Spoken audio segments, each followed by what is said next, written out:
ओम नमः शिवाय। हर हर महादेव। आज फाल्गुन माह के कृष्ण पक्ष की एकादशी तिथि है, जिसे विजय एकादशी के नाम से जाना जाता है। विजय एकादशी का व्रत रखने वाले सारे विष्णु भक्तों को हार्दिक शुभकामनाएं। आपका व्रत अच्छे से पूर्ण हो।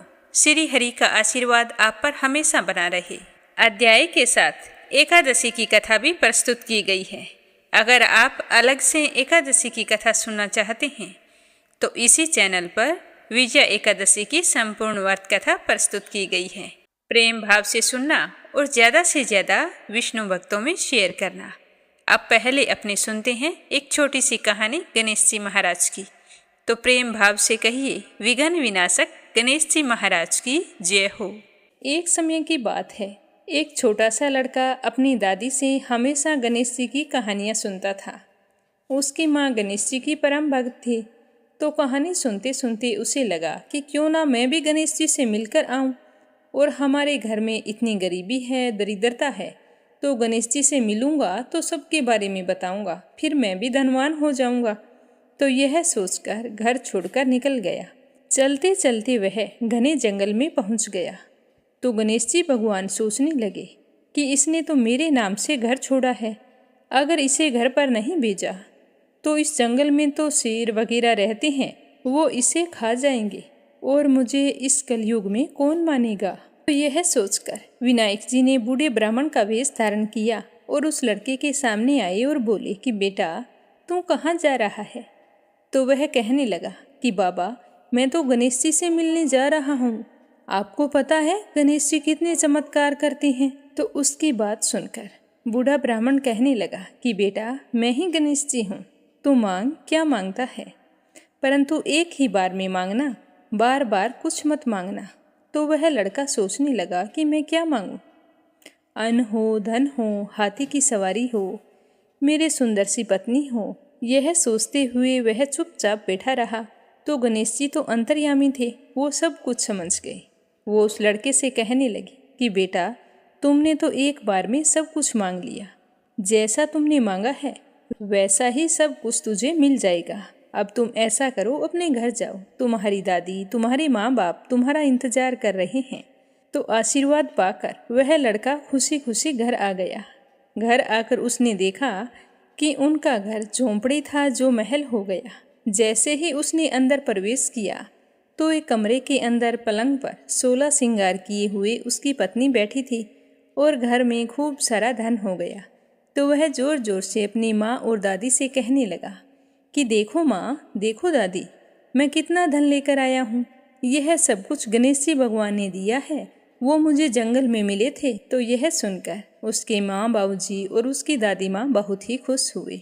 हे गणेश जी महाराज, जैसा आपने उस भोले बालक की सुनी वैसी सबकी सुनना। जैसा उस लड़के को धन दिया वैसा सबको देना। जो भी आपकी इस कथा को सुने उसके घर में सुख सौभाग्य का वास करना। बोलो गणेश जी महाराज की जय हो। अब सुनते हैं एकादशी व्रत कथा। एक समय की बात है कि धर्मराज युधिष्ठिर भगवान श्री कृष्ण के पास जाते हैं और हाथ जोड़कर कहते हैं कि हे जनार्दन, आपने मुझे माघ मास के शुक्ल पक्ष की एकादशी के बारे में बतलाया। सुनकर मुझे बहुत ही अच्छा लगा, लेकिन अब मेरे मन में एक और आशंका जाग उठी है कि फाल्गुन मास के कृष्ण पक्ष में जो एकादशी आती है उस एकादशी को किस नाम से जाना जाता है और इस दिन भगवान के कौन से स्वरूप की पूजा की जाती है, पूजा करने की विधि क्या है। तो यह सब कुछ मैं जानने के लिए बहुत ही इच्छुक हूँ। आप कृपया करके मुझे विस्तार से बतलाइए। तो धर्मराज की बात सुनकर श्री भगवान जी कहने लगे कि हे राजन, आपकी बात सुनकर मुझे बहुत ही अच्छा लगा। अब मैं तुम्हें सब कुछ विस्तार पूर्वक बतलाता हूँ। फाल्गुन मास के कृष्ण पक्ष में जो एकादशी आती है उसे विजया एकादशी के नाम से जाना जाता है।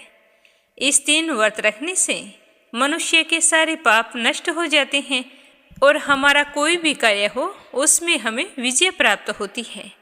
यह व्रत सब व्रतों से उत्तम होता है। इस विजय एकादशी के महात्म्य को सुनने से, पढ़ने से व्यक्ति के सारे पाप ताप नष्ट हो जाते हैं और वह अपने जीवन के समस्त सुखों का भोग करता हुआ अंत में विष्णु लोक को जाता है।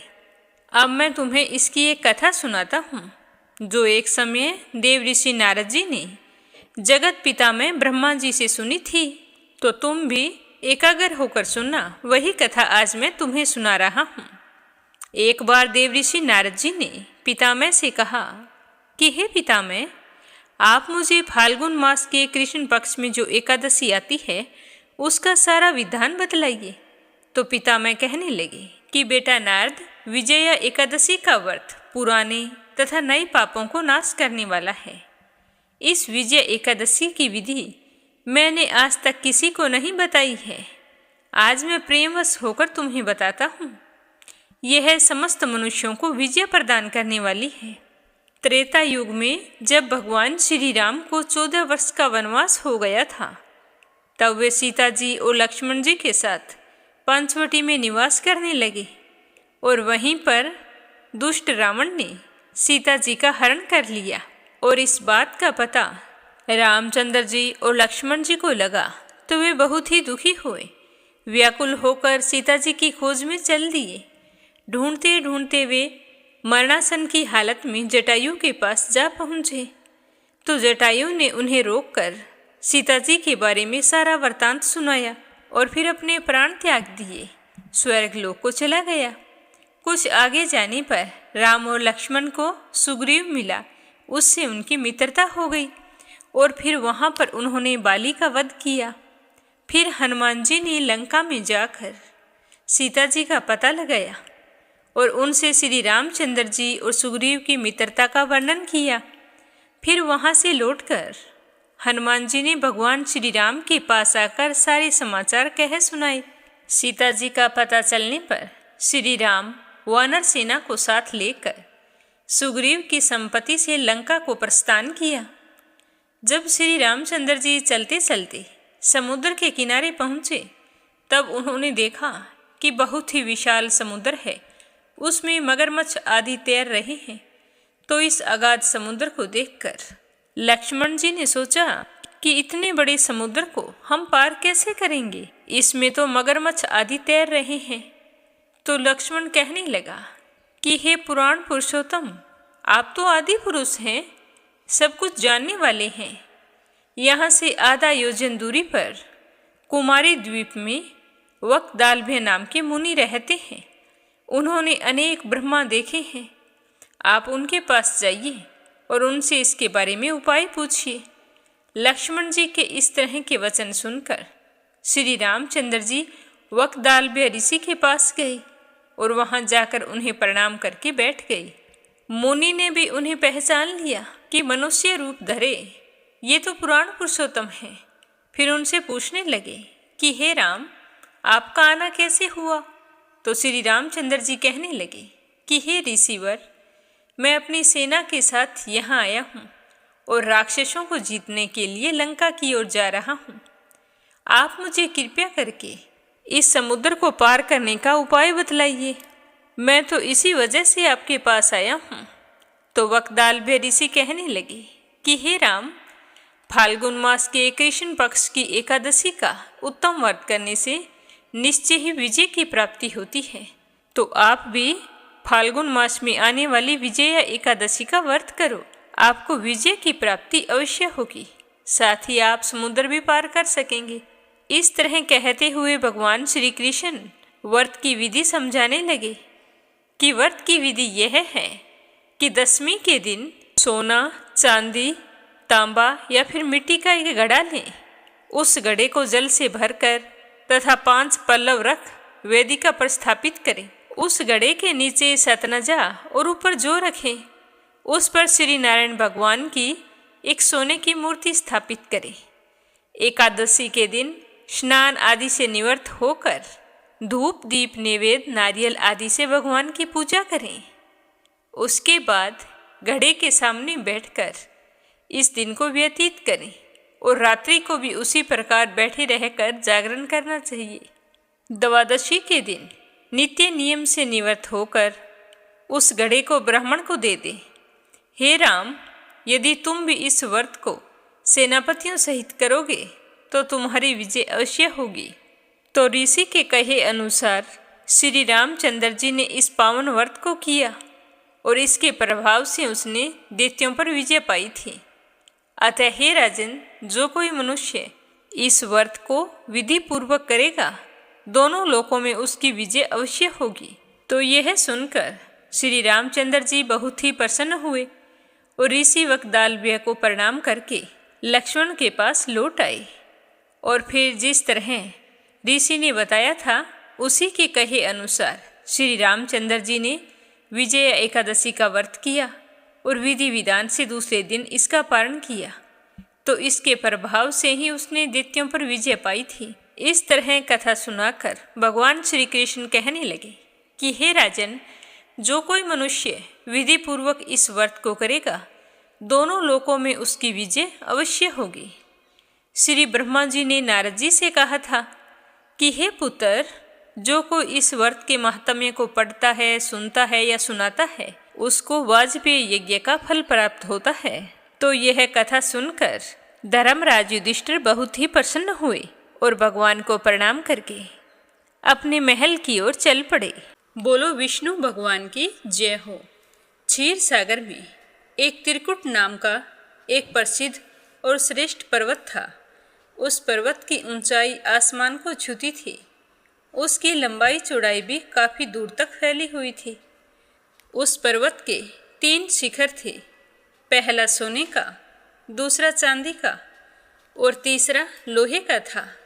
इन तीनों की चमक से समुद्र, आकाश और दिशाएं जगमगाती रहती थी। इसके अलावा भी उसकी कई छोटी छोटी चोटियां थी जो रत्न और कीमती धातुओं से बनी हुई थी। सब ओर से समुद्र की लहरें आकर इस पर्वत के निचले भाग से टकराती थी, जिससे ऐसा लगता था कि समुद्र इसके पांव पखार रहा है। पर्वत की तलहटी में तरह तरह के जानवर बसेरा बनाए हुए थे। इसके ऊपर बहुत सारी नदियां और सरोवर भी थे। इसी पर्वतराज त्रिकूट की तराई में एक तपस्वी महात्मा रहते थे। उन महात्मा का नाम था वरुण। महात्मा वरुण ने वहाँ पर एक बहुत सुंदर सा बगीचा बनाया था और उस बगीचे के अंदर अपनी कुटिया बना रखी थी। उस बगीचे का नाम ऋतुमान था। इसमें सब ओर से अत्यंत दिव्य वृक्ष शोभा पा रहे थे जो हमेशा फल फूलों से लदे रहते थे। इस बगीचे के अंदर एक छोटा सा सरोवर भी था जिसमें सुंदर सुंदर कमल के फूल खिले रहते थे तथा नाना प्रकार के कुमुद, उत्पल, शतदल कमल अपनी अनूठी छटा बिखराते रहते थे। हंस, चक्रवाक और सारस आदि पक्षी भी झुंड के झुंड वहाँ पर बैठे रहते थे। मछली और कछुओं के खिलवाड़ से कमल के फूल जो हिलते थे तो उनसे उनका पराग झड़कर सरोवर के जल को और भी अधिक सुगंधित कर देता था। कदम, नरकुल, बैंत, बैन आदि वृक्षों से यह घिरा रहता था। कुंद, कुर्बक, अशोक, सिरस, वन मल्लिका, सोन जूही नाग, हरसिंगार, मल्लिका, सतपतर, माधवी और मोगरा आदि सुंदर सुंदर फूल हर ऋतु में लगे रहते थे, जिसके कारण उस महात्मा की वह बगीचे बहुत ही सुंदर दिखाई देती थी। क्षीर सागर से त्रिकुट पर्वत पर सब कुछ ठीक ठाक चल रहा था, लेकिन एक बार एक ऐसी घटना घट गई जिसे देखकर सभी का कलेजा कांप उठा।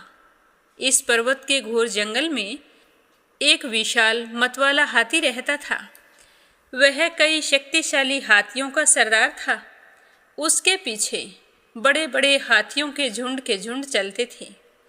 इस हाथी से उसके महान बल के कारण बड़े बड़े हिंसक जानवर डरते थे, लेकिन छोटे जानवर लंगूर, भैंसे, भेड़िए, हिरण, रींछ, कुत्ते, खरगोश वे सारे इसकी छत्र छाया में निर्भय होकर घुमा करते थे, क्योंकि उसके रहते कोई भी हिंसक जानवर उन पर हमला नहीं कर सकता था।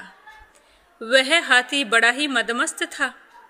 उसके सिर के पास से टपकते मद का पान करने के लिए भंवरे उसके पास गूंजते रहते थे। एक दिन की बात है, बड़े जोरों की धूप थी। वह हाथी प्यास से व्याकुल हो उठा और अपने झुंड के साथ उसी सरोवर में उतर पड़ा जो त्रिकुट की तराई में स्थित था। जल उस समय अत्यंत शीतल और अमृत के समान मधुर था।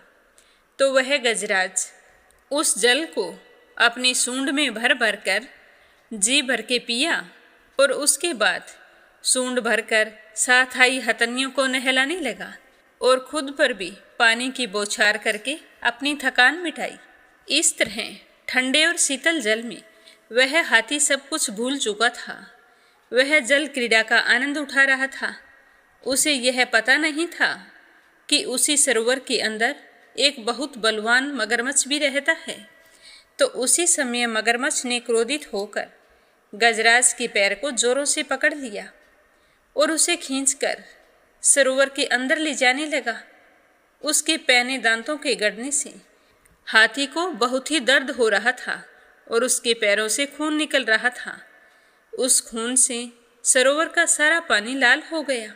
हाथी ने मगरमच्छ के मुख से अपना पैर छुड़ाने की बहुत कोशिश की, लेकिन वह छुड़ा नहीं पा रहा था। उसके साथ आई हथनियाँ बहुत ही चिंतित हो गई। उन सब ने मिलकर हाथी को जल से बाहर खींचने का प्रयास किया, लेकिन वो सफल नहीं हुई। तो वे डर के मारे जोर जोर से चिंगाड़ने लगी। तो उनकी आवाज़ सुनकर दूर दूर से अनेकों हाथी वहाँ पर आ गए। सब ने मिलकर हाथी को बाहर निकालना चाहा, लेकिन कोई भी निकालने में कामयाब नहीं हो पाया। तो सारे हाथियों और हथनियों को बहुत ही दुख हो रहा था कि उनके सरदार हाथी को किस तरह एक मगरमच्छ उसे खींचकर पानी के अंदर लेकर जा रहा है। लेकिन सारे बेबस थे, कुछ भी नहीं कर पा रहे थे। सारे हाथी शांत होकर एक ओर बैठ गए और फिर मगरमच्छ और हाथी के बीच में युद्ध चलने लगा। दोनों अपने आप में काफ़ी बलशाली थे और हार मानने वाले नहीं थे।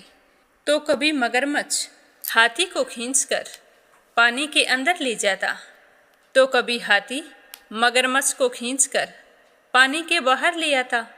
काफ़ी कोशिशों के बाद भी हाथी का पैर मगरमच्छ के मुख से छूट नहीं रहा था, बल्कि उसके दांत हाथी के पैर में और भी गहरे गड़ते जा रहे थे। सरोवर का पानी पूरी तरह से लाल हो गया था। इस तरह हाथी और मगरमच्छ के बीच यह युद्ध कई दिनों तक चलता रहा। अंत में अधिक रक्त बह जाने के कारण हाथी का शरीर स्थिर पड़ने लगा। उसे लगा कि अब वह मगरमच्छ के हाथों परास्त हो जाएगा। उस समय उसे कोई भी उपाय दिखाई नहीं दे रहा था। अपनी मृत्यु को समीप पाकर हाथी को उस समय भगवान नारायण की याद आई, क्योंकि उसने पूर्व जन्म में निरंतर भगवान श्री हरि विष्णु की आराधना की थी। इसीलिए उसे भगवत स्मृति हो गई। तो उसने सब कुछ याद आते ही निश्चय किया कि मैं कराल काल के भय से चराचर प्राणियों के शरण्य सर्वसमर्थ प्रभु की शरण ग्रहण करता हूँ। ऐसा निश्चय करके गजेंद्र अपने मन को एकाग्र करके अपने पूर्व जन्म में सीखे हुए श्रेष्ठ स्तोत्र के द्वारा गजेंद्र मोक्ष की स्तुति करने लगा। उसने एक कमल का फूल तोड़ा और आसमान की ओर इस तरह उठाया जैसे वह उसे भगवान को अर्पित कर रहा हो। अब तक वह मगरमच्छ द्वारा खींचे जाने से सरोवर के मध्य गहरे जल में चला गया था। उसका सूंड का मात्र वही भाग ऊपर बचा था। उस सूंड में उसने लाल कमल का पुष्प पकड़ रखा था और उसे आसमान की ओर उठाकर वह भगवान श्री हरि विष्णु को स्मरण कर रहा था। और वह यह बिल्कुल भूल चुका था कि वह कितना शक्तिशाली है। अपने आप को असहाय समझकर उसने नारायण को पुकारा। तो भगवान नारायण समझ गए कि आज मेरे भक्त के मन से शक्ति का अहंकार जाता रहा और वह पूरी तरह से मेरा शरणागत है, और वह इस समय मेरे अलावा और किसी को नहीं पुकार रहा है। उसकी एकमात्र बुद्धि मुझे में लगी हुई है। तो भगवान श्री हरि विष्णु गरुड़ पर सवार होकर चक्कर धारण किए हुए सरोवर के किनारे पहुंच गए। जब उन्होंने देखा कि गजेंद्र हाथी डूबने वाला है, तो वह जल्दी से गरुड़ से कूद पड़े। उस समय तक तो वहाँ बहुत सारे देवी देवता भगवान के आगमन को समझकर वहाँ उपस्थित हो गए थे। सभी के देखते ही देखते भगवान ने हाथी और गजेंद्र को एक क्षण में ही सरोवर से खींचकर बाहर निकाल दिया। तो यह देखकर देवताओं को बड़ा ही आश्चर्य हुआ। तभी विष्णु जी के चक्र ने ग्रह का मुंह फाड़ दिया और हाथी का पैर बाहर निकल आया। उसे किसी तरह की कोई क्षति नहीं पहुंची। वह मगरमच्छ सबके देखते ही देखते तड़प कर मर गया और हाथी भगवान की कृपा दृष्टि से पहले की तरह स्वस्थ हो गया। तो ब्राह्मण आदि देवगण श्री हरि विष्णु भगवान की प्रशंसा करते हुए उनके ऊपर फूलों की वर्षा करने लगे। सिद्ध और ऋषि महर्षि पर ब्रह्मा भगवान विष्णु का गुणगान करने लगे और सबके देखते ही देखते वह मगरमच्छ दिव्य शरीरधारी हो गया। उसने भगवान विष्णु के चरणों में अपना सिर रखकर प्रणाम किया और भगवान विष्णु के गुणों की प्रशंसा करने लगा। और भगवान का स्पर्श पाते ही वह पाप से मुक्त होकर अभिशप्त गंधर्व ने प्रभु की परिक्रमा की और उनके त्रिलोकीय वंदित चरण कमलों में प्रणाम करके अपने लोक को चला गया। भगवान विष्णु ने हाथी का उद्धार करके उसे अपना पार्षद बना लिया। गंधर्व, सिद्ध और देवगण उनकी लीला का गान करने लगे। गजेंद्र की स्तुति से प्रसन्न होकर भगवान विष्णु ने सबके सामने कहा कि प्यारे हाथी, हे गजेंद्र, जो लोग ब्रह्म मुहूर्त में उठकर तुम्हारी की हुई स्तुति से मेरा स्तवन करेंगे, उन्हें मैं मृत्यु के समय निर्मल बुद्धि का दान करूंगा। यह कहकर भगवान विष्णु ने पार्षद के रूप में हाथी को साथ लिया और गरुड़ पर सवार होकर अपने दिव्य धाम को चले गए।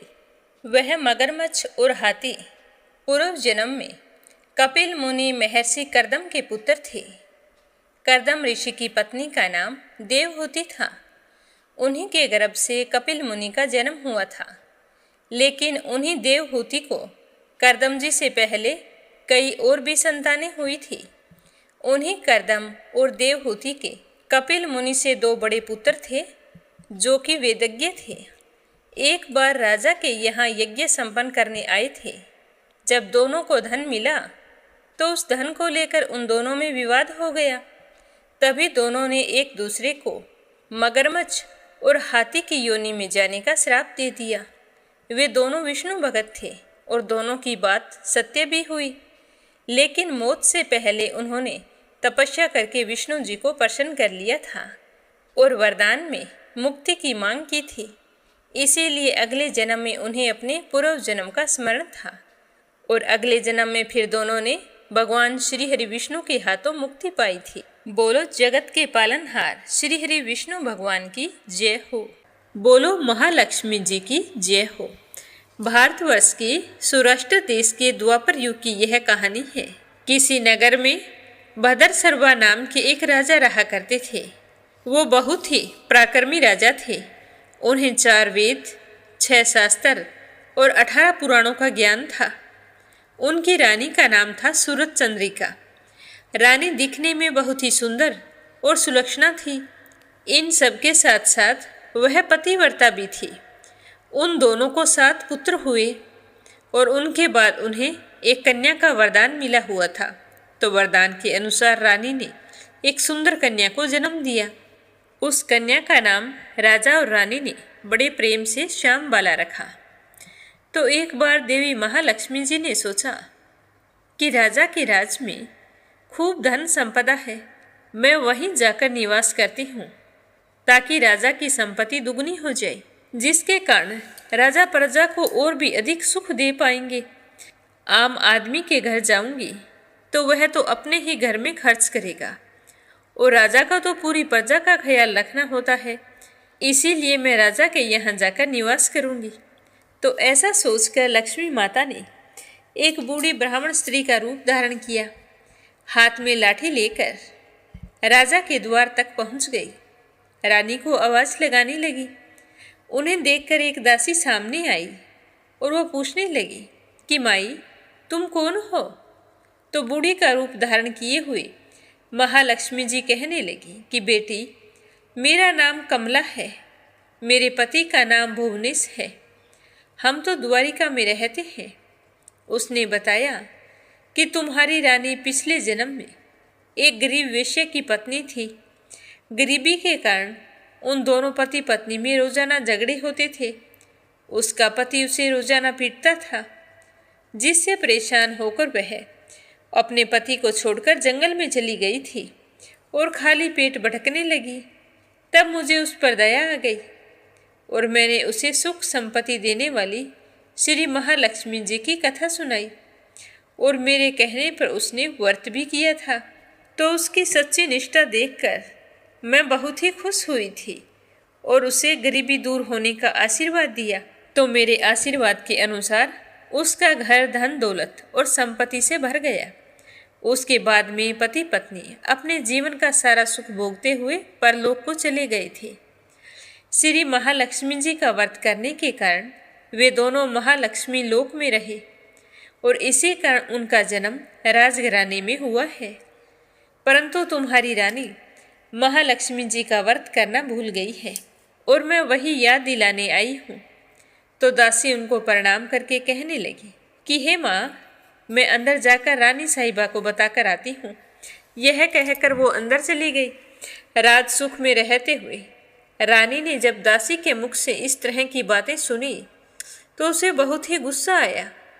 वह अपनी दासी के साथ साथ बुढ़िया को भी भला बुरा कहने लगी। रानी को अपने धन ऐश्वर्य पर बहुत ही घमंड था, तो वह बिना सोचे समझे बूढ़ी अम्मा पर बिफर पड़ी और कहने लगी कि अब तुम मुझे बताओगी कि मुझे क्या करना चाहिए, क्या नहीं करना चाहिए। तो रानी सूरज चंद्रिका के इस प्रकार के बर्ताव को देखकर माता बहुत ही दुखी हुई। अपना अनादर देखकर माता सोचने लगी कि यहाँ ठहरना उचित नहीं है, मुझे यहाँ से चले जाना चाहिए। ऐसा सोचकर वह उल्टे पांव लौट गई। तभी उसे रास्ते में राजकुमारी श्यामबाला मिली और वो कहने लगी कि हे माँ, आप कौन है और यहाँ किस काम से आई है? आपका चेहरा इतना उदास क्यों है? तो श्यामबाला की बात सुनकर लक्ष्मी माता ने सारी बात उसे कह सुनाई। तो राजकुमारी ने अपनी माँ की तरफ से माफ़ी मांगी और फिर कहने लगी कि हे माँ, आप मुझे बताओ मुझे क्या करना है। तो लक्ष्मी माता ने कहा कि बेटी, कल अगन माह का पहला गुरुवार है। यह कहकर माँ महालक्ष्मी जी ने श्यामबाला को व्रत की सारी विधि बता दी। तो राजकुमारी ने कहा कि हे माँ, आप चिंता मत करो, आपने जैसा कहा है मैं बिल्कुल वैसे ही व्रत रखूंगी।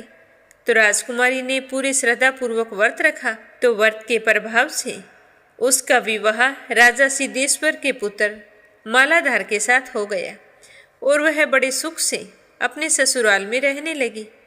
और इधर रानी पर लक्ष्मी जी का कोप हुआ, जिसके कारण राजा भद्र सर्वा का सारा राजपाट समाप्त हो गया, सारा धन नष्ट हो गया।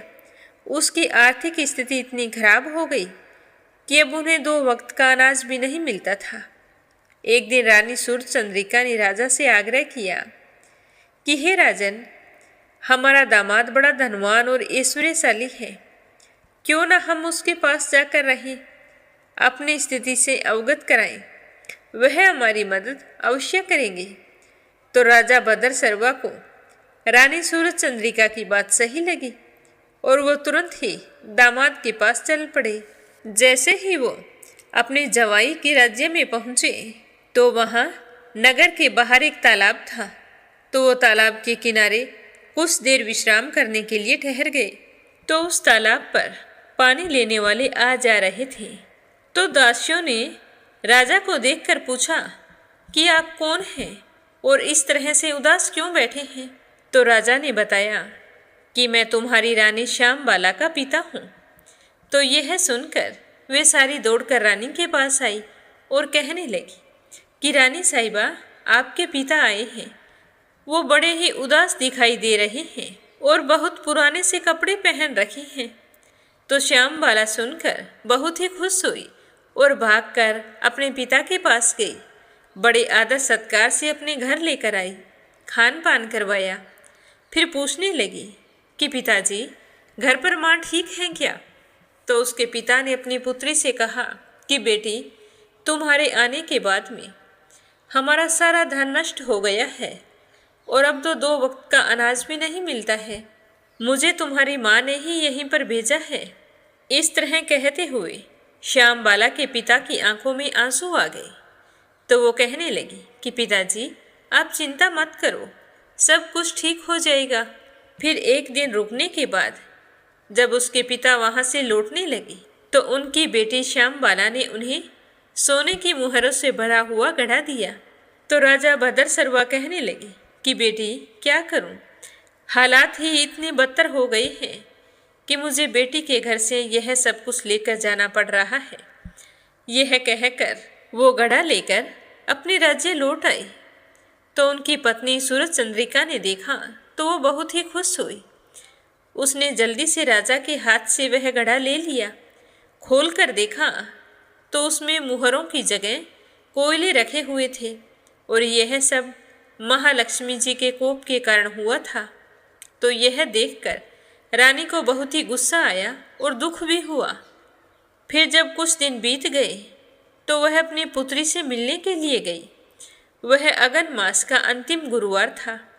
श्याम बाला ने श्री महालक्ष्मी जी का व्रत रखा था। जब उसकी माँ श्याम बाला के यहाँ पहुँची तो श्याम बाला अपनी माँ को देखकर बहुत ही खुश हुई, खूब आदर सत्कार किया और फिर माँ से कहा कि हे माँ, तुम आज व्रत रख लो। तो उसकी माँ कहने लगी कि बेटी, मैं तो कितने दिनों से भूखी आई हूँ और आज तुम्हारे पास आई हूँ तो तुम कह रही हो कि व्रत रख लो। तो श्याम बाला कहने लगी कि कुछ नहीं माँ, आज की तो बात है। तो ऐसा कहकर उसने अपनी माँ से महालक्ष्मी जी का व्रत करवाया। दोनों ने पूरे विधि विधान से पूजा की और उसके बाद सूरज चंद्रिका अपनी पुत्री के यहाँ से लौट आई। तो आते ही उसने देखा कि माता रानी के आशीर्वाद से राजपाट, धन दौलत और ऐश्वर्य सब कुछ पहले की तरह हो गया था। लेकिन उसे यह पता नहीं था कि यह सब कुछ उनकी बेटी श्याम बाला के कारण ही हुआ है। धन पाकर तो वो खुश थी, लेकिन श्याम बाला के प्रति उसके मन में खटास थी। कुछ दिनों के बाद में उनकी बेटी श्याम बाला अपने मायके माता पिता से मिलने के लिए आई। तो पुत्री को देखकर उसका पिता तो बहुत ही खुश हुआ, लेकिन रानी सूरज चंद्रिका को पुरानी बातें याद आ गई कि कैसे उसने घड़े में कोयले डालकर दिए थे। तो वह अपनी बेटी को देखकर खुश नहीं हुई। उसने उसका कोई आदर सत्कार नहीं किया। तो वह सोचती रही कि माँ मेरे साथ ऐसा व्यवहार क्यों कर रही है। तो वह अपने पिताजी से पूछती है कि पिताजी, माँ मुझसे नाराज है। नाराज होने का क्या कारण है? अगर आप इसके बारे में जानते हो तो मुझे बताओ। तो उसका पिता कहने लगा कि बेटी, जब मैं तुम्हारे पास गया था तो तुमने घड़े में कोयले डालकर मुझे दे दिए थे। तो तुम्हारी माता ने इसे अपना अपमान समझा था। तुमने भी कोयले डालकर अच्छा नहीं किया, लेकिन मुझे तो बुरा नहीं लगा। लेकिन तुम्हारी माँ इस बात को भूली नहीं है। तो अपने पिता के मुख से इस तरह के वचन सुनकर श्याम बाला को वो सारी बातें याद आ गई। जब एक बूढ़ी माई का वेश धारे लक्ष्मी माता श्याम बाला से मिली थी और उसे सूरज चंद्रिका के द्वारा किए गए अपमान के बारे में बताया था, तो श्याम बाला समझ गई कि यह सब लक्ष्मी जी के कोप के कारण हुआ है और आज यह राजपाट बिल्कुल वैसा ही लक्ष्मी जी के आशीर्वाद से ही हुआ है। तो उसने इस बात का बुरा नहीं माना, अपनी माँ से कुछ नहीं कहा। रात रात रुकी और दूसरे दिन अपनी माँ से कहा कि माँ, अब मैं जाना चाहती हूँ। तो उसकी माँ ने कुछ नहीं कहा। तो उसने घर से थोड़ा सा नमक लिया और वहाँ से चल पड़ी। मन में थोड़ी उदास भी थी कि माँ से कोई भी बातचीत नहीं हुई। जैसे ही वो अपने ससुराल पहुँची तो उसके पति ने पूछा कि मायके गई थी, क्या लेकर आई हो? तो श्याम बाला कहने लगी कि मैं तो वहाँ का सार लाई हूँ। तो उसका पति पूछने लगा कि इस बात का मतलब क्या हुआ? तो श्याम बाला कहने लगी कि थोड़ा धीरज रखो, आपको बहुत ही जल्द पता चल जाएगा। शाम हो चुकी थी। श्याम बाला ने सारा भोजन बिना नमक डाले बना लिया और फिर अपने पति को परोस दिया। जब उसके पति ने भोजन चखा तो उस भोजन में नमक नहीं था, तो वह कहने लगा कि श्यामबाला, भोजन में आज बिल्कुल भी स्वाद नहीं आ रहा है। तो श्यामबाला मुस्कुराने लगी, फिर थोड़ा सा नमक लेकर भोजन में डाल दिया। तो उसके पति ने चख कर कहा कि हाँ, अब स्वाद आ रहा है। तो श्यामबाला कहने लगी कि हे स्वामी, ये वही सार है जो मैं मायके से लेकर आई हूँ। तो श्यामबाला की ऐसा कहते ही उसके पति को सारी बात समझ में आ गई और दोनों हंसी खुशी भोजन करने लगे। माँ लक्ष्मी जी के आशीर्वाद से उनके घर में खूब धन वैभव हो गया और वे पुत्रवान हो गए। अपने जीवन के समस्त सुखों का भोग करते रहे। कहते हैं कि जो भी व्यक्ति श्रद्धा भाव से महालक्ष्मी जी का व्रत रखकर पूजा करता है तो माँ उस पर बहुत ही खुश होकर अपना आशीर्वाद बरसाती है, जिससे उसे सुख संपत्ति और शांति की प्राप्ति होती है, साथ ही सारी मनोकामनाएं पूर्ण होती है। अब अपने सुनते हैं भागवत कथा का आगे का अध्याय। प्रेम भाव से सुनते रहिए। बोलो श्री हरि विष्णु भगवान के अनंत स्वरूपों की जय हो। अजामिल के बारे में सुनकर राजा परीक्षित ने पूछा कि हे भगवान, देवादिदेव धर्मराज के वश में सारे जीव हैं और भगवान के पार्षदों ने उन्हीं की आज्ञा भंग कर दी तथा उनके दूतों को अपमानित कर दिया। जब उनके दूतों ने यमपुरी में जाकर उनसे अजामिल का वृतांत कह सुनाया, तब सब कुछ सुनकर उन्होंने अपने दूतों से क्या कहा? हे ऋषिवर, मैंने यह बात पहले किसी से नहीं सुनी है कि कभी किसी ने किसी कारण से धर्मराज के शासन का उल्लंघन किया हो। हे भगवान, इस विषय में लोग बहुत संदेह करेंगे और उसका निवारण आपके अतिरिक्त दूसरा कोई नहीं कर सकता, ऐसा मेरा मानना है। अतः आप मेरे इस संशय को दूर कीजिए। तो राजा परीक्षित की बात सुनकर श्री सुखदेव जी कहने लगे कि हे राजन, जब भगवान के पार्षदों ने यमदूतों का प्रयत्न विफल कर दिया, तब उन लोगों ने संयमनीपुरी के स्वामी एवं अपने शासक यमराज के पास जाकर निवेदन किया। यमदूतों ने कहा कि हे प्रभु, संसार के जीव 3 प्रकार के कर्म करते हैं, पाप, पुण्य अथवा दोनों से मिश्रित। इन जीवों को उनके कर्मों का फल देने वाले शासक संसार में कितने हैं? यदि संसार में दंड देने वाले बहुत से शासक हों तो किसे सुख मिले और किसे दुख, इसकी व्यवस्था एक से नहीं हो सकेगी। संसार में कर्म करने वालों के अनेक होने के कारण यदि उनके शासक भी अनेक हों तो उन शासकों का शासकपना नाम मात्र ही रह जाएगा। जैसे एक सम्राट के अधीन बहुत से नाम मात्र के सामंत होते हैं। इसीलिए हम तो ऐसा समझते हैं कि अकेले आप ही समस्त प्राणियों और उनके स्वामियों के भी अधीश्वर हैं। आप ही मनुष्यों के पाप और पुण्य के निर्णायक, दंडदाता और शासक हैं। हे प्रभु, अब तक संसार में कहीं भी आपके द्वारा नियत किए हुए दंड की अवहेलना नहीं हुई थी, किंतु इस समय 4 अद्भुत सिद्धों ने आपकी आज्ञा का उल्लंघन कर दिया। ऐसा कैसे हुआ? आपकी आज्ञा से ही हम लोग एक पापी को यातना गृह की ओर ले जा रहे थे, परंतु उन्होंने बलपूर्वक आपके फंदे से काटकर उसे छुड़ा लिया। अब तो हमारे मन में भी संशय बना हुआ है कि यह क्या रहस्य है। हम आपसे इस रहस्य के बारे में जानना चाहते हैं। यदि आप हमें सुनने का अधिकारी समझें तो अवश्य बताएं, आपकी बड़ी कृपा होगी। हे प्रभु, बड़े आश्चर्य की बात हुई कि इधर तो अजामिल के मुख से नारायण का शब्द निकला और उधर वे डरो मत कहकर चारों झटपट पहुंच गए। जब दूतों ने इस प्रकार यमराज से सवाल किया, तब देव शिरोमणि प्रजा के शासक भगवान यमराज ने प्रसन्न होकर श्री हरि के चरण कमलों का स्मरण करते हुए उनसे कहा कि दूतों, मेरे अतिरिक्त एक और ही चराचर जगत के स्वामी हैं। उन्हीं में यह सारा जगत वस्त्र के समान ओतप्रोत है। उन्हीं के अंश ब्रह्मा, विष्णु और शंकर इस जगत की उत्पत्ति, स्थिति तथा प्रलय करते हैं। उन्हीं ने इस सारे जगत को नथे हुए बैल के समान अपने अधीन कर रखा है।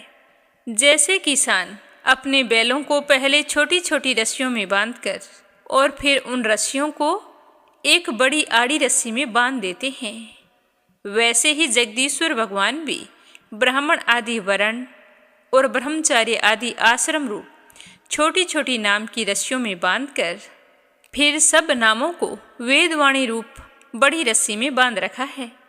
इस प्रकार सारे जीव नाम एवं कर्म रूप बंधन में बंधे हुए भयभीत होकर उन्हें ही अपना सर्वस्व भेंट कर रहे हैं।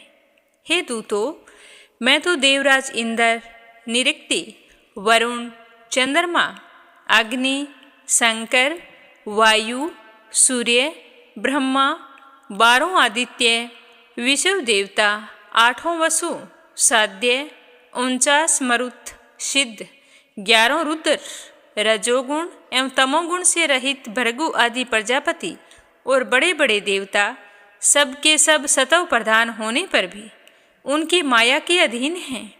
पर वे ये नहीं जानते कि भगवान कब क्या करना चाहते हैं और किस रूप में करना चाहते हैं। तो जब वो ही नहीं जानते तो दूसरों के बारे में तो कह ही क्या सकते हैं। हे दूतों, जिस प्रकार घट पट आदि रूपवान पदार्थ अपने प्रकाशक नेत्र को नहीं देख सकते, वैसे ही अंतःकरण में अपने साक्षी रूप से स्थित परमात्मा को कोई भी प्राणी इंद्रिय, मन, प्राण, हृदय या वाणी आदि किसी भी साधन के द्वारा नहीं जान सकता है। वे प्रभु सबके स्वामी और स्वयं परम स्वतंत्र हैं। उन्हीं मायापति पुरुषोत्तम के दूत उन्हीं के समान परम मनोहर, रूपवान, गुणवान और स्वभाव से संपन्न होकर इस लोक में प्राय विचरण किया करते हैं। विष्णु भगवान के सुर पूजित एवं परम अलौकिक पार्षदों का दर्शन बड़ा दुर्लभ है। वे भगवान के भक्तजनों को उनके शत्रुओं से, मुझे और अग्नि आदि सब विपत्तियों से सर्वथा सुरक्षित रखते हैं। स्वयं भगवान ने ही धर्म की मर्यादा का निर्माण किया है। उसे ना तो ऋषि जानते हैं और ना देवता या सिद्धगण। ऐसी स्थिति में मनुष्य, विद्याधर, चारण और असुर आदि तो जान ही कैसे सकते हैं। भगवान के द्वारा निर्मित भागवत धर्म परम शुद्ध और अत्यंत गोपनीय है।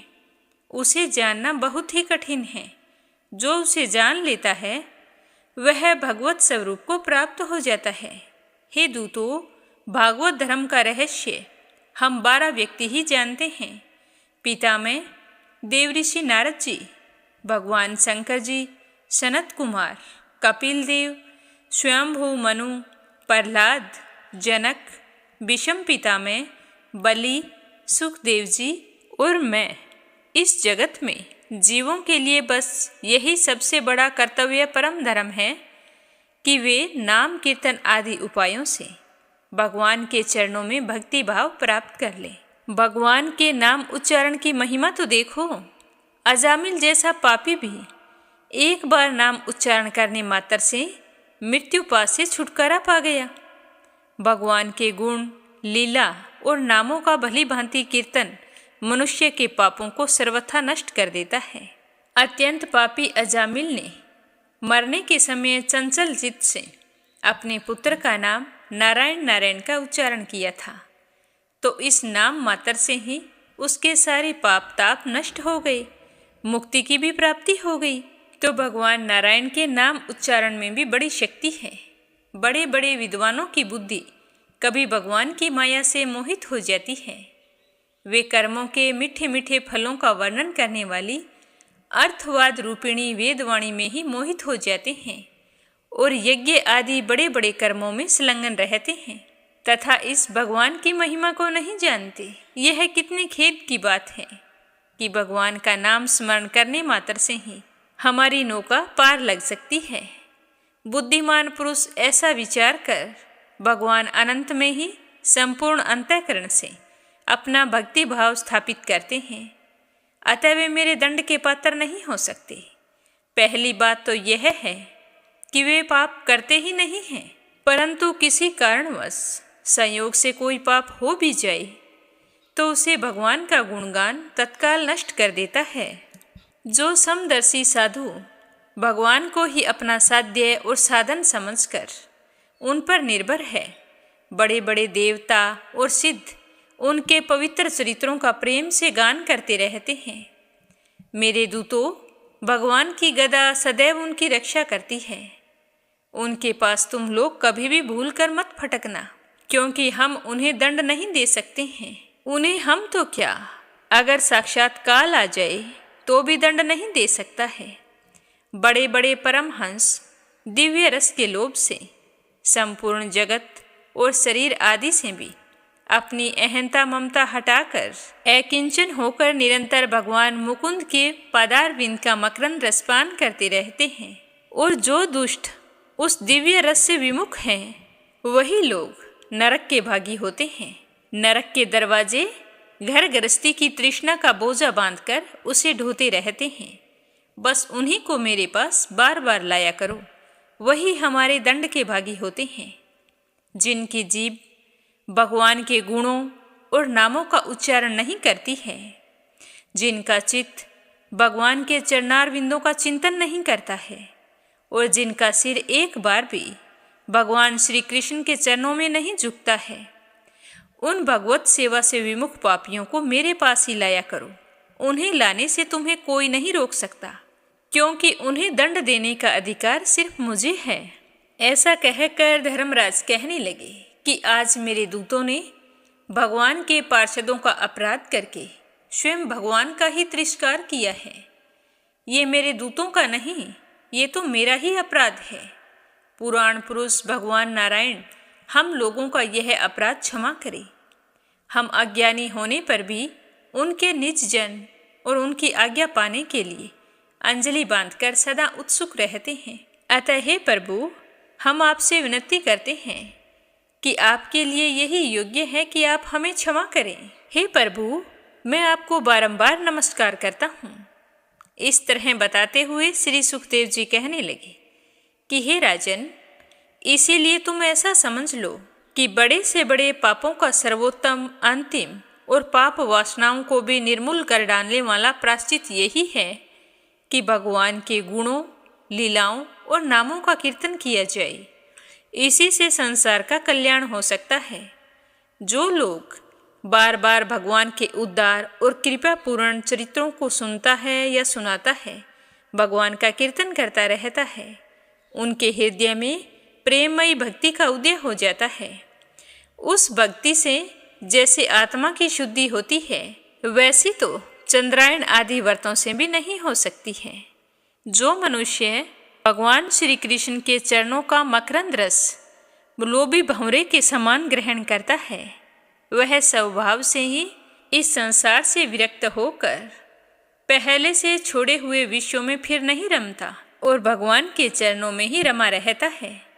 लेकिन जो लोग उस दिव्य रस से विमुख हैं, कामनाओं ने जिनकी विवेक बुद्धि पर पानी फेर दिया है, वे अपने पापों का मार्जन करने के लिए पुनः प्रायश्चित रूप कर्म ही करते हैं। इससे होता यह है कि उनके कर्मों की वासना नहीं मिटती और फिर से वे वैसा ही दोष कर बैठते हैं, जिसके कारण उन्हें नरक में जाना पड़ता है और उन्हें यहाँ उनके कर्मों के अनुसार दंड देने का अधिकार हमें है। तो यमदूतों ने जब अपने स्वामी धर्मराज के मुख से इस प्रकार भगवान की महिमा सुनी और उसका स्मरण किया, तब उनके आश्चर्य की सीमा ना रही।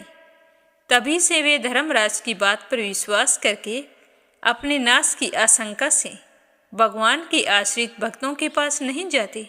पास जाना तो दूर की बात है, वे उनकी ओर आंख उठाकर भी देखने में डरते हैं कि कहीं उनका नाश ना हो जाए। इस तरह बताते हुए श्री सुखदेव जी कहने लगे कि हे परीक्षित, यह इतिहास परम गोपनीय, अत्यंत रहस्यमयी है। मल्य पर्वत पर विराजमान भगवान अगस्त्य जी ने श्री हरि की पूजा करते समय यह मुझे सुनाया था और आज मैंने तुम्हें सुना दिया है। अब मैं तुम्हें एक कथा और सुनाता हूँ कि भगवान के शक्ति संचार से दक्ष प्रजापति परम समर्थ हो गए थे। तो यह अपने सुनेंगे कल की कथा में। आज की कथा को यहीं पर विराम देते हैं। नित्य नियम से सुनते रहिए। बोलो विष्णु भगवान की जय हो। अब अपने सुनते हैं कि राधा रानी का नाम एक बार लेने की क्या कीमत होती है। राधा रानी का नाम लेते ही झूम उठते हैं कृष्ण कन्हैया। बोलो राधा रानी की जय हो। एक समय की बात है, एक व्यक्ति था। वह एक दिन संत जी के पास गया और कहने लगा कि संत जी, मेरे एक बेटा है। वो ना तो पूजा पाठ करता है, ना ही भगवान का नाम लेता है। आप ऐसा कोई उपाय कीजिए कि उसका मन भगवान में लग जाए। भगवान के प्रति थोड़ी बहुत श्रद्धा तो सभी में होनी चाहिए। तो उसकी बात सुनकर संत जी ने कहा कि बेटा, तुम ठीक कह रहे हो। हर मनुष्य का मन भक्ति में जरूर होना चाहिए। तुम ऐसा करना, कल तुम्हारे बेटे को मेरे पास लेकर आना। तो दूसरे दिन वो व्यक्ति अपने बेटे को लेकर संत जी के पास आया। तो संत जी उसके बेटे से कहने लगे कि बेटा, राधे राधे बोल। तो बेटा कहने लगा, क्यों, मैं क्यों बोलूं? तो संत जी ने फिर कहा कि बेटा, राधे राधे बोल। भक्ति के बारे में उसका मार्गदर्शन किया और फिर कहा कि बेटा, बोल राधे राधे। तो वह अचानक से कहने लगा कि मैं क्यों बोलूं राधे राधे। तो उसके इस तरह बोलते ही संत जी ने कहा कि बेटा, जब तुम मृत्यु को प्राप्त हो जाओगे और यमराज के पास जाओगे तो यमराज तुमसे पूछेंगे कि कभी भगवान का नाम लिया है, कोई अच्छा काम किया है? तब तुम कह देना कि मैंने जीवन में एक बार श्री राधा रानी के नाम को बोला है। अब तुम घर जा सकते हो। तो वो बाप बेटे घर आ गए। समय बीतता गया। उसके पिताजी की मृत्यु हो गई और वह भी अपनी सारी उम्र गुजार कर एक दिन मृत्यु को प्राप्त हो गया। मरकर जब यमराज के पास पहुंचा तो यमराज ने पूछा कि क्या कभी कोई अच्छा काम किया है? तो उसने कहा, हाँ महाराज, मैंने अपने जीवन में एक बार श्री राधा रानी के नाम को बोला है। आप उसकी महिमा बताइए। तो यमराज सोचने लगे कि एक बार नाम की महिमा क्या होगी, यह तो मुझे भी पता नहीं। यमराज कहने लगे कि चलो इंद्र के पास चलते हैं। तो व्यक्ति कहने लगा कि मैं ऐसे तो नहीं जाऊंगा, पहले पालकी मंगवाओ, उसी में बैठकर जाऊंगा। तो यमराज सोचने लगे कि ये बड़ी मुसीबत है। फिर भी पालकी मंगवाई, उसे बैठाया और 4 कहार लग गई पालकी उठाने के लिए। तो वो कहने लगा कि यमराज जी, सबसे आगे वाले कहार को हटाकर उसकी जगह आप लग जाइए। तो यमराज जी ने उसके कहे अनुसार वैसा ही किया। फिर सब मिलकर इंद्र के पास पहुँचे और कहने लगे कि इंद्र देव, बताओ श्री राधा रानी के नाम लेने की महिमा क्या है? तो उनकी बात सुनकर इंद्र कहने लगे कि महिमा तो बहुत है, पर मुझे ये मालूम नहीं है कि एक बार नाम लेने की क्या कीमत है। चलो पितामह ब्रह्मा जी के पास चलते हैं, वही बताएंगे कि राधा रानी का नाम एक बार लेने की कीमत क्या होती है। तो वो व्यक्ति कहने लगा कि इंद्र जी, दूसरे कहार को हटाकर उसकी जगह आप लग जाइए, कहार का क्या काम है। तो इंद्र ने वैसा ही किया। अब एक और यमराज और दूसरी तरफ इंद्र लग गए, पहुंच गए पितामह ब्रह्मा जी के पास। तो पितामह ने सोचा कि ऐसा कौन सा प्राणी ब्रह्मलोक में आ रहा है जो स्वयं इंद्र और यमराज पालकी उठाकर ला रहे हैं। तब तक वो पितामह के पास पहुंच गए। तो वहां जाकर यमराज और इंद्रदेव ने प्रणाम करके कहा कि एक बार श्री राधा रानी का नाम लेने की कीमत क्या होती है। तो पितामह ब्रह्मा जी कहने लगे कि महिमा तो बहुत है, पर एक बार नाम लेने की क्या महिमा है ये तो मुझे भी नहीं पता। हाँ, भगवान शिव जी जरूर बता सकते हैं, चलो उनके पास चलते हैं। तो व्यक्ति पालकी में बैठा बैठा कहने लगा कि पितामह, तीसरे कहार को हटा दीजिए और आप उसकी जगह लग जाइए, क्योंकि कहार की साथ में क्या आवश्यकता है, हमें तो महिमा ही तो जाननी है। तो पितामह उस आदमी के कहे अनुसार एक और खुद लग गए और कहार को वहां से हटा दिया। अब पालकी के एक और यमराज, दूसरी तरफ इंद्र और तीसरी तरफ ब्रह्मा जी लग गए। अब सब मिलकर शिव जी के पास गए और भगवान शिव से पूछने लगे कि प्रभु, श्री राधा रानी के नाम की महिमा क्या है? केवल एक बार नाम लेने की महिमा हमें कृपया करके बताइए। तो भगवान शिव कहने लगे कि ये तो मुझे भी नहीं पता, लेकिन ये बात भगवान विष्णु को जरूर पता होगी। चलो विष्णु जी के पास चलते हैं। तो यह सुनकर वह व्यक्ति कहने लगा कि शिव जी, आप इस चौथे आदमी को भी हटा दीजिए और आप पालकी उठाने में लग जाइए। तो बोले शंकर ने उस आदमी के कहे अनुसार कहार को उठाकर उसकी जगह खुद लग गई। अब इस तरह पिता में ब्रह्मा जी, शिव जी, यमराज और इंद्र चारों उस व्यक्ति की पालकी उठाने में लग गई और विष्णु जी के लोक को जाने लगे। जैसे ही विष्णु जी के पास पहुँचे तो विष्णु जी ने कहा कि आपका किस कारण से आगमन हुआ है और इस तरह इस व्यक्ति को पालकी में बैठाकर क्यों लाए हो। तो वो कहने लगे कि हमें आप ये बताओ कि श्री राधा रानी के नाम लेने की महिमा क्या है।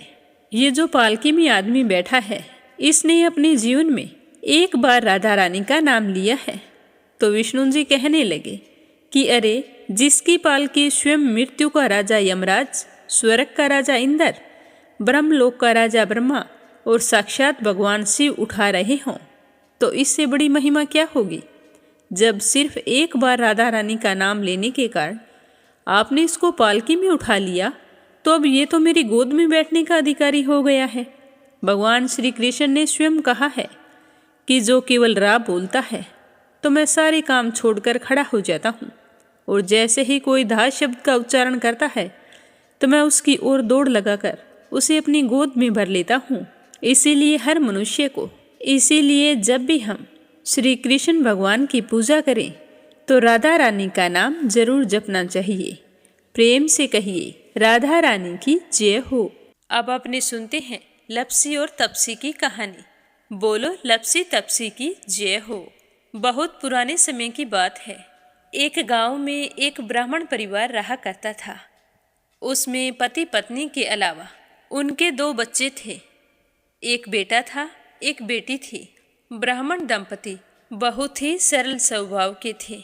समय मिलने पर प्रभु का स्मरण किया करते थे। उनकी बेटी बहुत ही संस्कारी और सुशील थी, लेकिन उनका बेटा आवारा किस्म का था। वह कोई काम धाम नहीं करता और ना ही कभी अपने माँ बाप का कहना मानता था। समय के साथ दोनों बहन भाई बड़े हो गए। बहन की शादी कर दी गई, पर भाई का वही हाल था। उसके माँ बाप ने उसे समझाया कि बेटा, अब हम वृद्ध हो चले हैं, तुम कोई काम किया करो, लेकिन उस पर उनकी बातों का कोई असर नहीं होता था। तो एक दिन ब्राह्मणी अपने पति से कहने लगी कि स्वामी, आप बिल्कुल काम छोड़ दीजिए। जब घर में कुछ भी नहीं होगा तो यह अपनी जिम्मेदारी समझेगा और काम पर लग जाएगा। तो ब्राह्मण ने दूसरे दिन से काम पर जाना छोड़ दिया। तो यह देखकर उनके बेटे ने कोई काम नहीं किया और चोरी करने चला गया। आते जाते राहगीरों को लूट लेता और उसी से अपने घर का गुजारा किया करता था।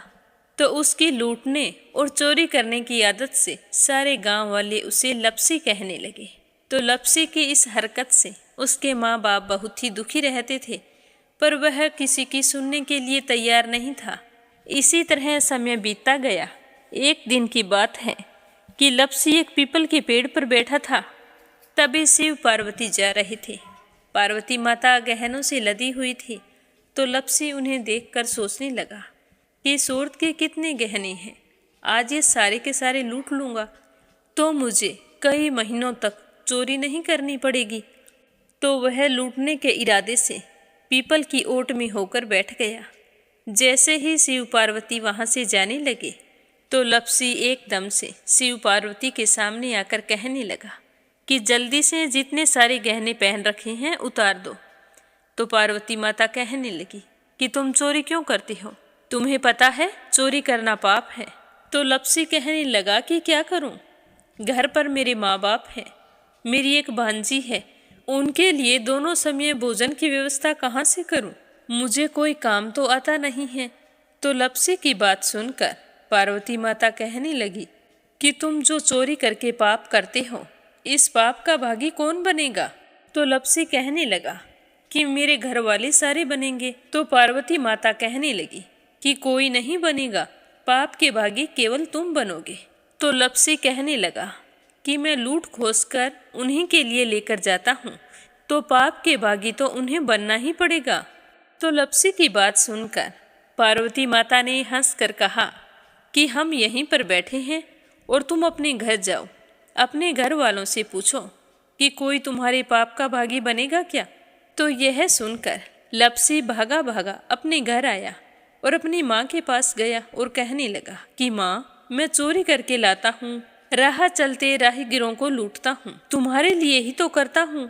तो तुम मुझे एक बात बताओ, चोरी करने से जो पाप लगता है तो आप मेरे पाप के भागी बनोगे? तो लपसी की बात सुनकर उसकी माँ कहने लगी कि बेटा, मैंने तो तुमसे नहीं कहा कि तुम चोरी करके लाओ, तुम कमा कर लाओ, हमें तो 2 वक्त की रोटी चाहिए, मैं तो तुम्हारी पाप की भागी नहीं बनूंगी। तो माँ के मुंह से इस तरह की बात सुनकर लपसी तो हैरान हो गया। फिर वह अपने पिताजी के पास गया और जाकर कहने लगा कि पिताजी, मैं जो कुछ भी लूट खोस के लाता हूँ वो आपके लिए ही तो लाता हूँ। देखो मैंने लूट कर कितना धन इकट्ठा कर लिया है, कितने ऐशो आराम है तुम्हारे। अगर मैं चोरी नहीं करता तो क्या ये सब हमें मिलता? पिताजी, मैं तुमसे एक बात पूछता हूँ कि चोरी करने से पाप लगता है, तो उस पाप में आप मेरे भागीदार बनोगे क्या? तो लपसी की बात सुनकर उसके पिताजी कहने लगे कि बेटा, मैंने नहीं कहा कि तुम चोरी करके लाओ, तुम कमा कर लाओ, मैं तुम्हारे पाप का भागी नहीं बनूंगा। तो माँ बाप के मुंह से इस तरह की बात सुनकर वह बहुत ही उदास हुआ और सोचने लगा कि मैं कितने महीनों से चोरी कर रहा हूँ, ना जाने मुझ पर कितना पाप चढ़ गया है, और ये तो बोल रहे हैं कि पाप के भागी हम नहीं बनेंगे, तो अब क्या होगा। तो वह बड़े ही दुखी मन से शिव पार्वती से मिलने के लिए चल पड़ा। जैसे ही घर से बाहर निकलने लगा तो उसकी छोटी सी भांजी दरवाजे पर खेल रही थी। उसे पता नहीं था कि पाप पुण्य क्या होता है, तो वो कहने लगी कि मामा, पाप की भागी मैं बनूंगी। तो उसके इस तरह कहते ही लपसी ने उसे गोद में उठाया और चल पड़ा। शिवजी भगवान और पार्वती माता के पास जाकर कहने लगा कि घर वालों ने पाप का भागी बनने से मना कर दिया है और एक यही है जो पाप की भागी बनने को तैयार है। फिर लपसी बड़े ही दीन स्वर में कहने लगा कि हे भगवान, मैं समझ गया हूँ कि चोरी करना पाप है। आज तक जो मैंने काम किया वो बहुत ही गलत था, लेकिन अब मैं इसका प्रायश्चित करना चाहता हूँ। अब तुम ही बताओ, मुझे मेरे पापों से मुक्ति कैसे मिलेगी? तो उसकी बात सुनकर शिव पार्वती बहुत ही खुश हुए और लपसी को कच्चे सूत का एक छोटा सा गोला देते हुए कहा कि लपसी, ये सूत लो और इस पीपल के चारों ओर परिक्रमा लगाओ। जब यह सूत समाप्त हो जाएगा तब तुम्हारे सारे पाप नष्ट हो जाएंगे। तो यह सुनकर लपसी बहुत ही खुश हुआ। सोचने लगा कि छोटा सा गोला है, अभी लपेट कर घर चला जाऊंगा, उसके बाद में कभी कोई पाप नहीं करूंगा। फिर उसने अपनी बांजी को कंधे पर बैठाया और पीपल की परिक्रमा लगानी शुरू कर दी।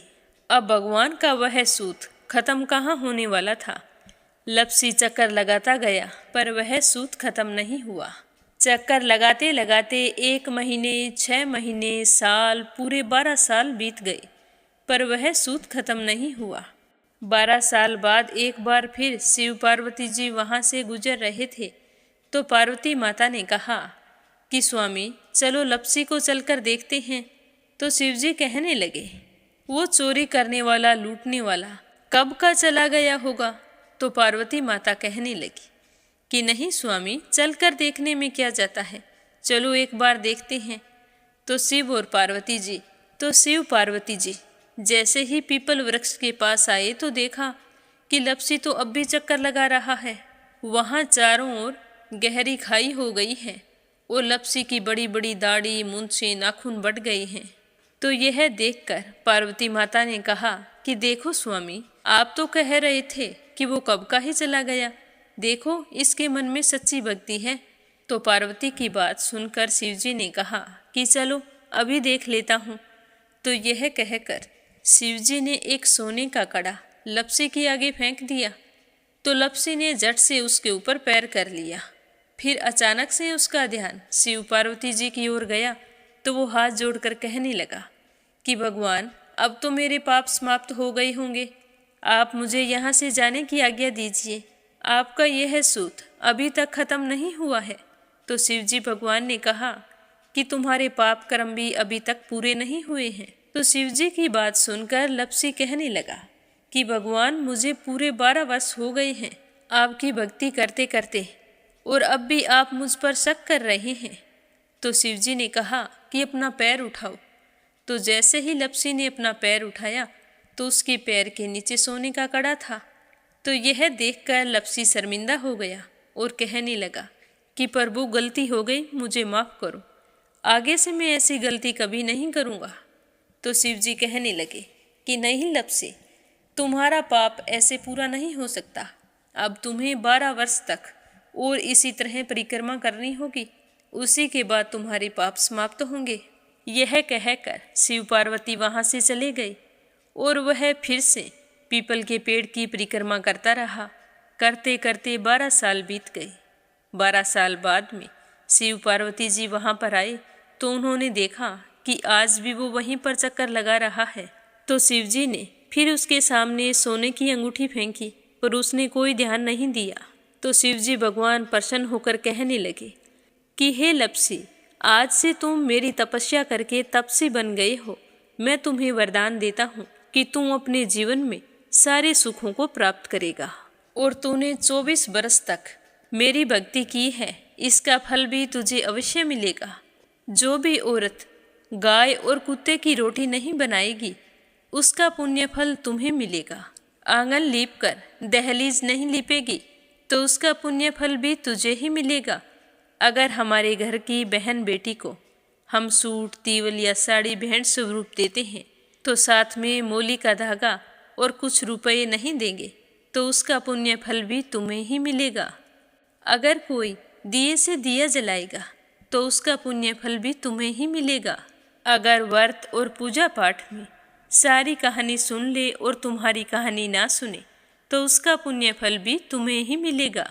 कहा जाता है कि तभी से सुबह पहली रोटी गाय की और सुबह की अंतिम रोटी छोटी बनाई जाती है, और शाम को अंतिम रोटी बड़ी बनाई जाती है जो कुत्ते की होती है। और दिए से दिया भी नहीं जलाया जाता। और घर की बहन बेटियों को सूट और तीवल के साथ भेंट स्वरूप कुछ रुपए भी जरूर दिए जाते हैं। और उसी दिन से हर व्रत कथा के बाद में लपसी तपसी की कहानी जरूर सुनी जाती है। और कथा समाप्त होने पर कहा जाता है कि लपसी का फल लपसी को मिले, तपसी का फल तपसी को मिले। हमारी पूजा पाठ का, हमारे व्रत का और हमारी कहानी का पुण्य फल हमें मिले। बोलो लपसी तपसी की जय हो। तो ये थी लपसी और तपसी की कहानी। लपसी तपसी 2 भाई नहीं थे। लपसी और तपसी एक ही आदमी का नाम था। लूट कर लाता था, इसीलिए उसे लपसी के नाम से पुकारते थे। और फिर भगवान की तपस्या करने के कारण उसे तपसी के नाम से जाना जाने लगा। बोलो लपसी तपसी की जय हो। अब अपने सुनेंगे कथा सुनने वाले प्यारे श्रोताओं के नाम। तो आज का पहला कमेंट है संजय, सोनिया, हिताक्षी, दीपेश, मयंक, हरियाणा से। दूसरा है आशा अग्रवाल, लड्डू, मोहित, अंकुर अग्रवाल, आगरा से। और तीसरा है परमेश्वरी रघुवीर सिंह, दिल्ली से। अपराजिता मीना श्रीवास्तव, नेपाल से। आशा शर्मा, विष्णु, ज्योति, अंशु, भीलवाड़ा से। रवि सैनी, सीमा सैनी, अलीगढ़ से। श्रीमती यशोदा, अंजलि, बबली, विकी, उड़ीसा से। कमला, गुरुग्राम से। अनीता गुप्ता, राजस्थान से। सरला रानी, करणपुर से। संजना राजपूत, अहमदाबाद से। श्यामवती, सुषमा, विष्णु, कार्तिक, पूर्वी, रूपेश, गौरी, शिवम, निष्ठा, हरियाणा से।